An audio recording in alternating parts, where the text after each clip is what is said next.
ভুল ধারণা ও অলসতা। অনেকে মনে করেন ধনী হওয়ার বা টাকা উপার্জনের প্রয়োজন নেই, কারণ যা কপালে আছে তা এমনিতেই পাওয়া যাবে।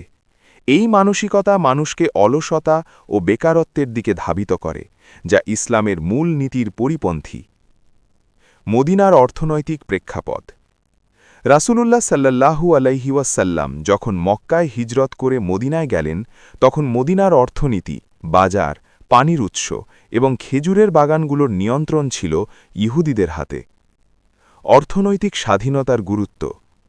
রাসূল সাল্লাল্লাহু আলাইহি ওয়াসাল্লাম জানতেন যে নামমাত্র রাষ্ট্রের প্রধান হয়ে কোনো লাভ নেই যদি অর্থনীতির নিয়ন্ত্রণ অন্যের হাতে থাকে।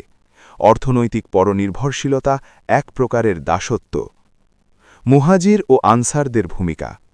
মক্কার কুরাইশরা জন্মগতভাবে ব্যবসায়ী ছিলেন, অন্যদিকে মদিনার আনসাররা ছিলেন মূলত কৃষক। হিজরতের পর মুহাজিররা শূন্য হাতে মদিনায় আসেন।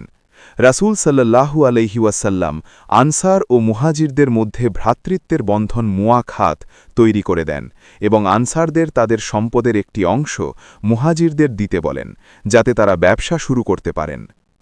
সফল সাহাবী ব্যবসায়ী। রাসূল সাল্লাল্লাহু আলাইহি ওয়াসাল্লামের জীবদ্দশাতেই উসমান বিন আফফান রাদিয়াল্লাহু আনহু, আব্দুর রহমান বিন আউফ রাদিয়াল্লাহু আনহু এবং জুবেইর ইবনুল আওয়াম রাদিয়াল্লাহু আনহুর মতো সাহাবীরা ব্যবসার মাধ্যমে বিপুল সম্পদের মালিক হয়েছিলেন। বীরে রুমা বা পানির কূপ ও মুসলিমদের সম্মান। মদিনায় সুপেয় পানির অভাব ছিল এবং প্রধান কূপগুলো ছিল ইহুদিদের নিয়ন্ত্রণে। রাসূল সাল্লাল্লাহু আলাইহি ওয়াসাল্লামের আহ্বানে উসমান রাদিয়াল্লাহু আনহু জান্নাতের একটি ঝর্ণার বিনিময়ে নিজের অর্থ দিয়ে ইহুদিদের কাছ থেকে বীরে রুমা কূপটি কিনে মুসলিমদের জন্য ওয়াকফ করে দেন। এটি মুসলিমদের আত্মসম্মান রক্ষা করেছিল। ঋণমুক্ত সচ্ছলতাই প্রকৃত স্বাধীনতা। ফিরাউন বনি ইসরায়েলদের সুদের ঋণের মাধ্যমে গোলাম বানিয়ে রেখেছিল। আজও অনেক মুসলিম দেশ সুদি ঋণের জালে আটকে থাকায় প্রকৃত স্বাধীনতা ভোগ করতে পারছে না।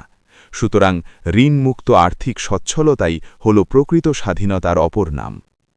উপসংহার। ইসলামে অলসতার কোনো স্থান নেই। রাসূল সাল্লাল্লাহু আলাইহি ওয়াসাল্লাম এবং তার সাহাবীদের জীবনী থেকে বোঝা যায় যে ইসলামের প্রসারে এবং জাতির মর্যাদা রক্ষায় হালাল পথে সম্পদ অর্জন এবং অর্থনৈতিকভাবে স্বাবলম্বী হওয়া অত্যন্ত জরুরি।